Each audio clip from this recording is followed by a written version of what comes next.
Welcome to Oxford News This Week. I'm Elgin Nichols. And I'm Julie Hogan, filling in for Terry Stiles. In this week's news, could a water bottle company be in the Oxford Village's future?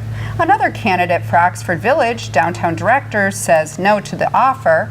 And let's talk about mudslinging. Stay tuned, learn more about these stories and others. The Oxford News begins right now.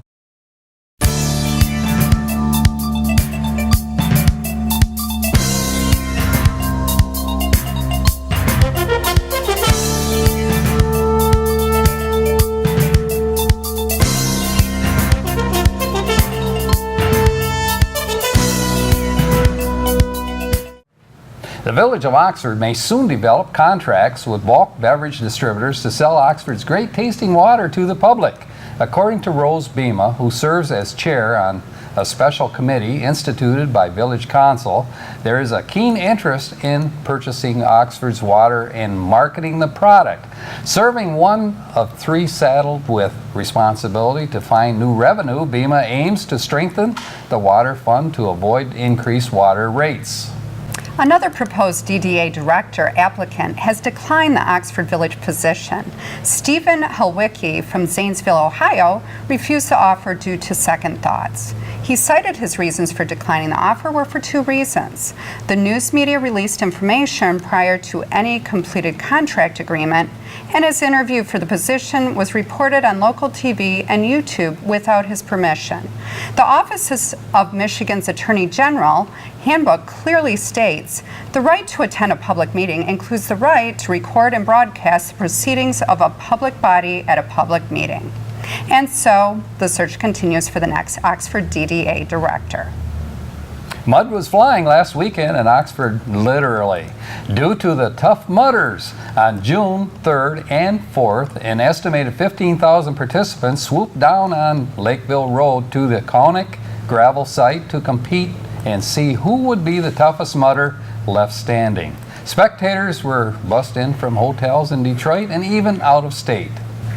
At the same time the mudders were competing, thousands attended the Lax Bash at Seymour Lake Park, which is the largest co-ed lacrosse tournament ever held in Michigan. Ron Davis, director of Oxford Township Parks and Rec, said that nearly 6,000 participants and spectators attended this event. Brian Kaminskas, the organizer for the national event, stated, "We do this all over the country and this park staff are the tops." Memorial Day last week, Boy Scouts Dakota Streeter and Austin Streeter from Pack 356 remembered those who lost their lives on the lines protecting our country. Check out memorial services filmed on OCTV Channel 99 AT&T or Channel 191 Charter, and of course on our YouTube page. A meeting by the Addison Township Zoning Board of Appeals will determine if a new cell tower will be constructed on June 8th on a lot consisting of about 15 acres. A variance is required because the township ordinance requires a minimum of 20 acres for cell tower construction. The meeting will be held at the Lakeville Township Hall on Rochester Road. Again, the date is Thursday, June 8th at 6 p.m. Oakland County Sheriff's deputies came across a pickup truck in a ditch with the driver standing outside the vehicle, and after stopping to assess the situation, they noticed the smell of alcohol and then proceeded to administer several sobriety tests, of which the man failed. He was arrested for being under the influence of alcohol. While on patrol in the area of Market Street and Chelsea Boulevard, sheriff's deputies spotted a light brown dog wandering the streets. The dog was wearing a pink and blue collar and black bandana. However, he had no dog tags. So if you're missing a doggy that might fit this description, you can bail your furry friend out by going to the local animal control center. And don't forget to thank the kind officers.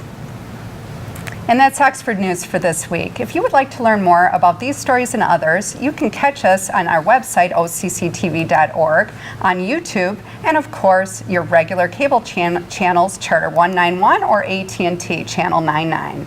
Coming up soon, OCTV's very own Cody Wright with Sports Report. Then, catch Oxford School News with John Ochins, and you won't want to miss Auto Talk and Science in the News with Dave Kenny. I'm Julie Hogan, and this is Oxford News This Week, where we bring you closer to home. And I'm Elgin Nichols. Remember, always be kind to your friends and neighbors, and thanks for watching.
Welcome to Science in the News. I'm Dave Kenny, and these stories are taken from the publication New Scientist. In our first story, a newly discovered glass frog species whose beating heart is visible through its chest is already feared to be in danger because of habitat destruction. The frog, Hyalinobactrichium yaku, was identified through a combination of field work in the Amazonian lowlands of Ecuador and DNA sequencing in the lab. It has a unique physical and behavioral trait such as dark green spots on its back, its call, and its reproductive behavior. I work with frogs every day, and this is one of the most beautiful species I have ever seen, says Juan Guayasaman of the Universidad San Francisco de Quito in Ecuador. Not all glass frogs have hearts that are visible through the chest, says Paul Hamilton of U.S. nonprofit organization the Biodiversity Group. This frog will help us understand the evolutionary pattern that led frogs to being glass-like, he says.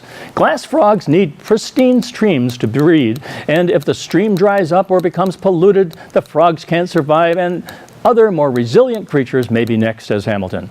We don't yet know enough about the new species to establish whether it would be officially deemed as threatened. We do know, however, that its habitat is rapidly disappearing, he says.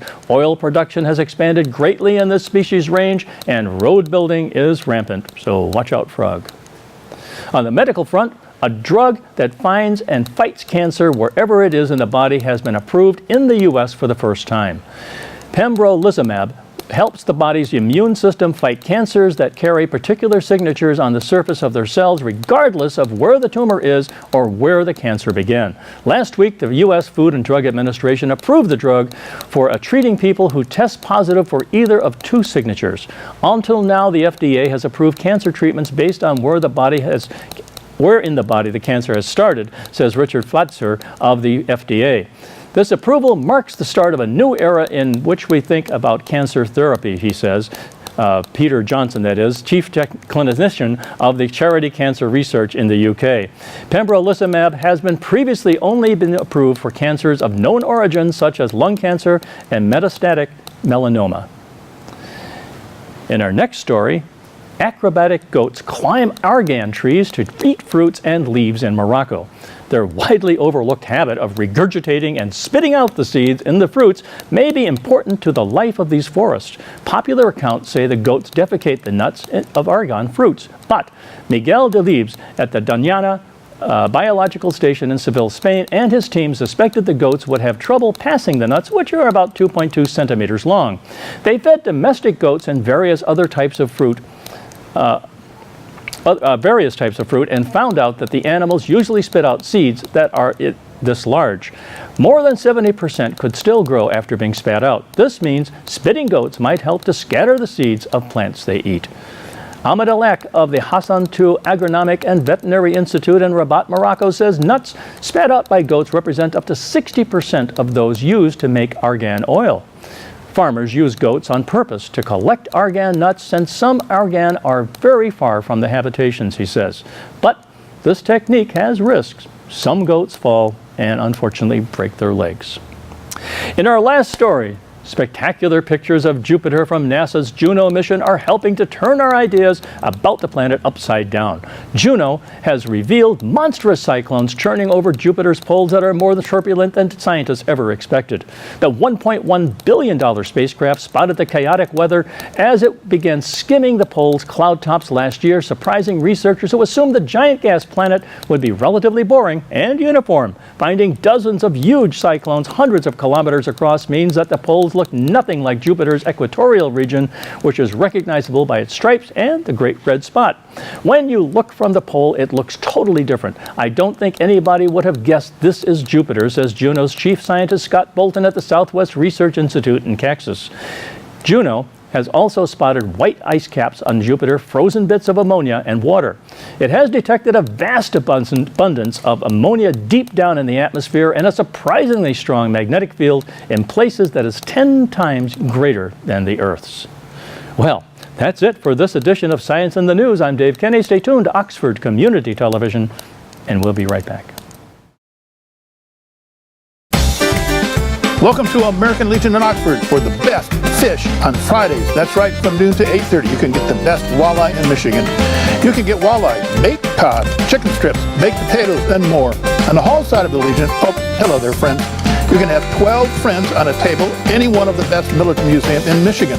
And the dining side, oh, hello again, more comfortable with many 4-seat tables and a couple of 5-seaters. Now on Friday we usually have about 400 to 500 of best friends for our fish. Carry out? You bet.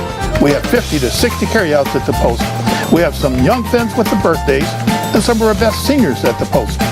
Oh yeah, waitresses, they go like a track waitress to get your food.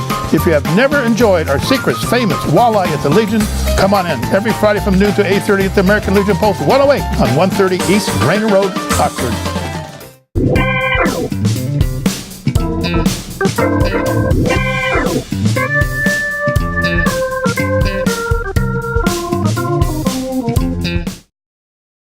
I'm John Ochins, and welcome to the Oxford Wildcats School Update.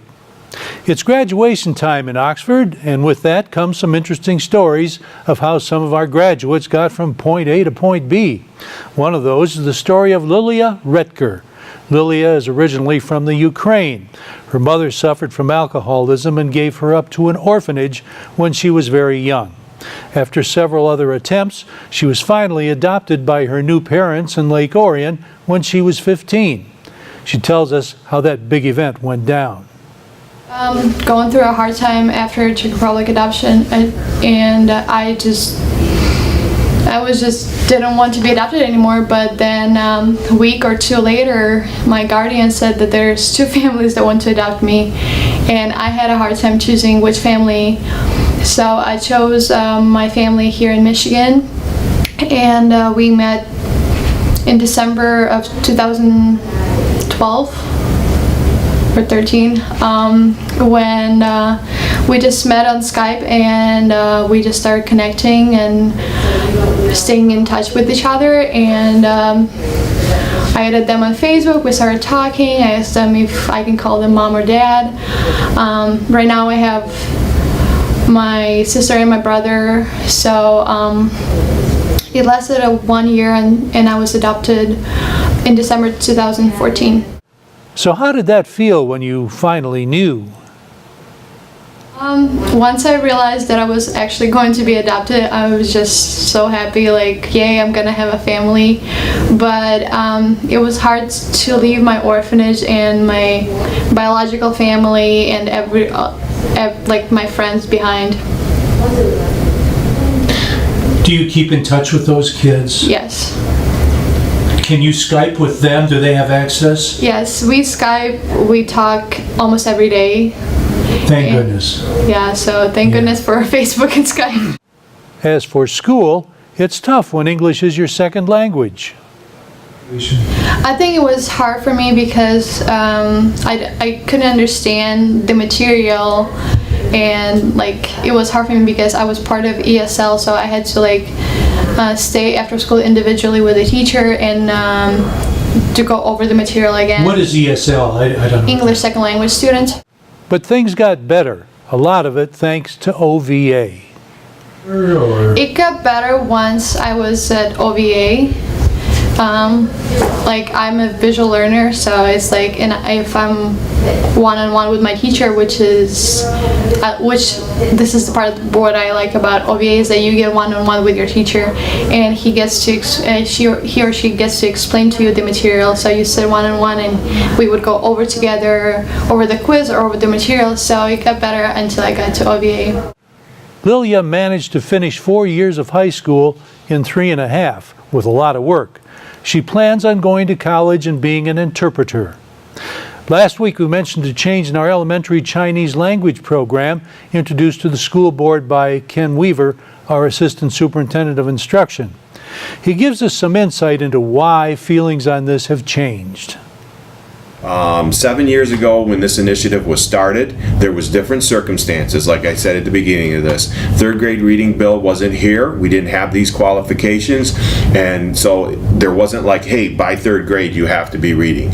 Now with the introduction of that law, we need to make sure we're doing everything possible that we can to make sure these children are reading by third grade. And so by changing that language, it allows us to be more flexible with that instructional time. It allows the workload on the child to ease up. And we're still going to offer, and Chinese is still important to our district. We're still going to offer it at the middle school, high school, and so kids can switch in 6th grade if they really want to learn that language.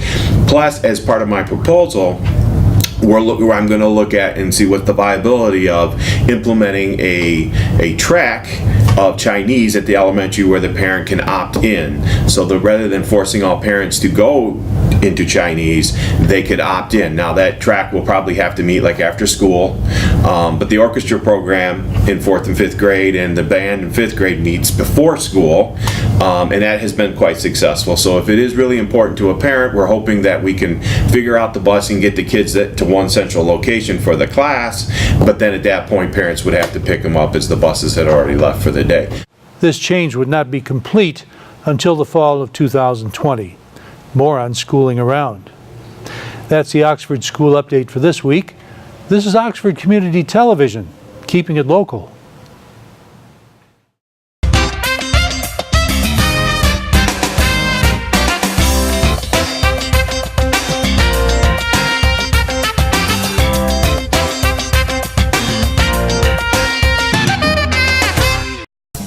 Do you love local sports?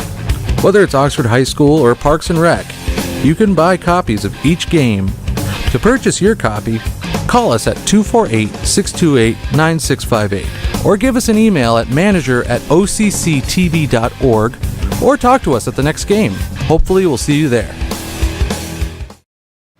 What's going on, Wildcat fans? Cody Wright here once again with your sports report. It's hard to believe it's now June and this school year is on its last stretch, as many of the spring sports seasons have retired, although there still are a few holding on. Boys varsity baseball took on Berkeley this week on the road. The varsity club had a winning record holding all season. However, Berkeley got the best of us as we fell 4-1. As for the JV and the freshmen, it looks like they are all wrapped up. The JV club's overall record this season, 14-8-0, and the freshmen's 15-10-0. Let's not forget these underclassmen, because a great number of them will be filling the empty spots on varsity next year. Boys lacrosse had a very successful season, ending in a final record of 14-4-0 last week.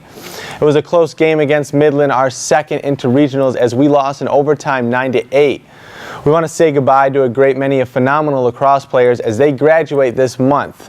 Ethan Cutler, Sam Urban, Spencer Petoskey, Peter Vasiljans, Jared Beck, Dryden Calcaterra, Gavin Fritz, Adam Bell, Robert Rodriguez, Travis Butler, Hunter Loud, Tyler Jenks, Garrett Stuck, Adam Bauk, Hunter Downey, and Ben McBride. That certainly is quite a loss. However, our lacrosse program is strong, and we will have no problem rebuilding and filling those gaps this next season. Girls soccer isn't quite finished, although their record at this point holds at 8-4-5, along with girls softball, who took on Troy here at home this last week in a doubleheader. We won both games 11-8 and 15-0, making our overall record 22-3-0. The JV club, however, did pack things up, ending with a record of 10-9-0. We want to also recognize and thank for a great season to all the athletes and coaches for boys golf, girls track and field, boys track and field coached by Matt Johnson, girls lacrosse coached by Siri Mason, and girls tennis coached by Gail Bailey. As for the coaches, thank you for the time and work you put into the student athletes. And that should wrap up this week's report. Not a long one, I know. However, we will have more to talk about once this summer sets in and the rec leagues open up. Don't forget, you can track all the team's progress this season at oxfordathletics.org. Time is valuable, and many of you had not had a chance to see many games this season. Well, you can see how we did all at oxfordathletics.org. While you're at it, go to occtv.org. We post our coverage of the games on YouTube, which can be accessed through the website, along with many other specials. And you can catch the games on your local channels on Saturdays and Sundays between 1 and 6. Again, that is occtv.org. And that should wrap it up this week. I'm Cody Wright. We'll see you soon.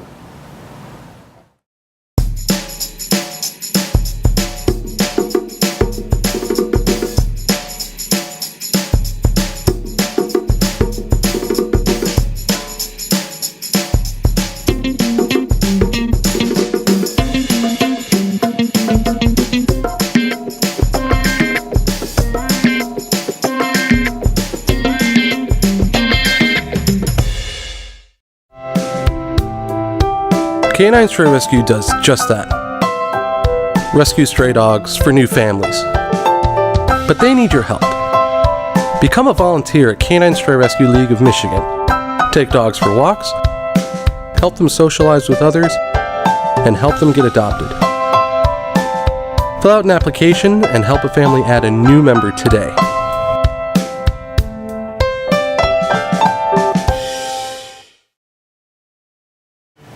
Welcome to this edition of Auto Talk. I'm Dave Kenny, and these stories are taken from the publication Automotive News. In our first story, General Motors and the Michigan Department of Transportation have collaborated to develop vehicle-to-vehicle infrastructure technology that detects smart traffic signals, taking small but promising steps in transportation safety measures for the state.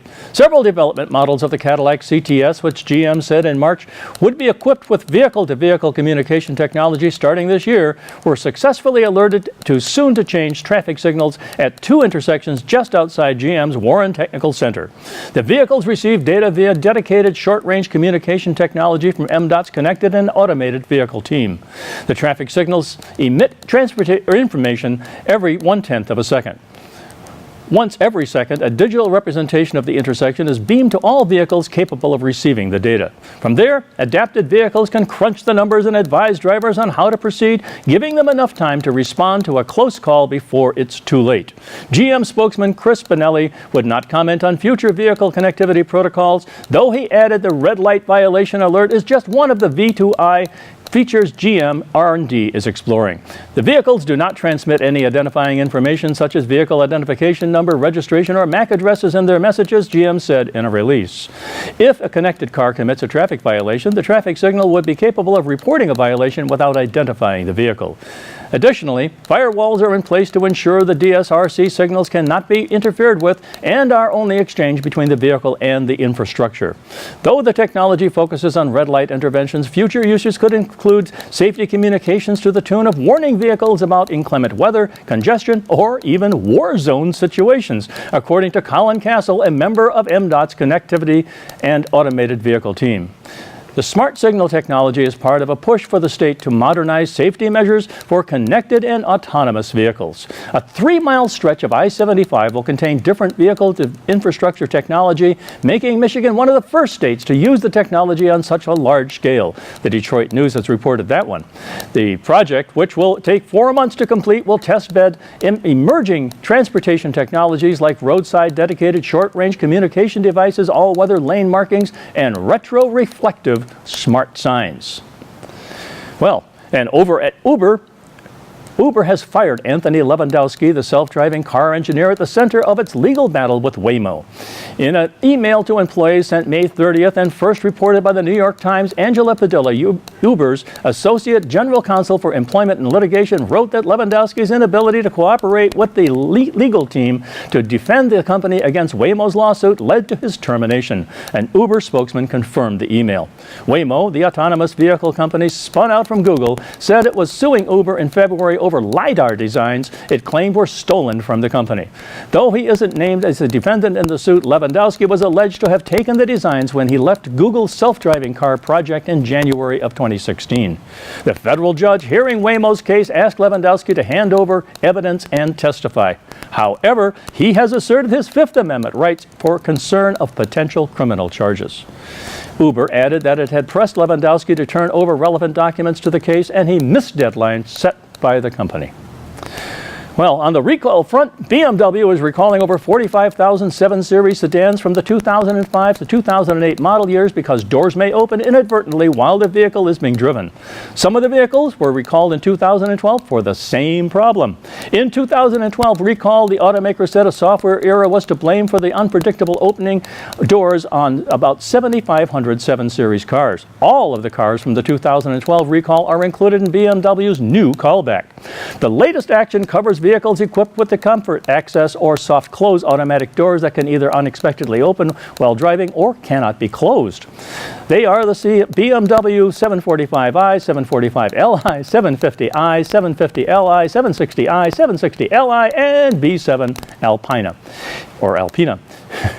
BMW, in a report posted Friday on the National Highway Traffic Safety Administration website, said NHTSA received complaints from vehicle owners about doors opening on vehicles not included in the 2012 claim. BMW met with NHTSA agents to discuss the concerns in April. Then, in early May, the company decided on recalling the vehicles. The recall was voluntary, but failure to act on defect issues within 5 days can result in civil fines. When a fix is available, a BMW spokesman said customers can expect to receive a letter asking them to make an appointment with a BMW center. The automaker is unaware of any injuries related to the car door openings. Well, that's it for this edition of Auto Talk. I'm Dave Kenny, and as always, may the wind be at your back as you cruise down life's highways. Stay tuned to Oxford Community Television.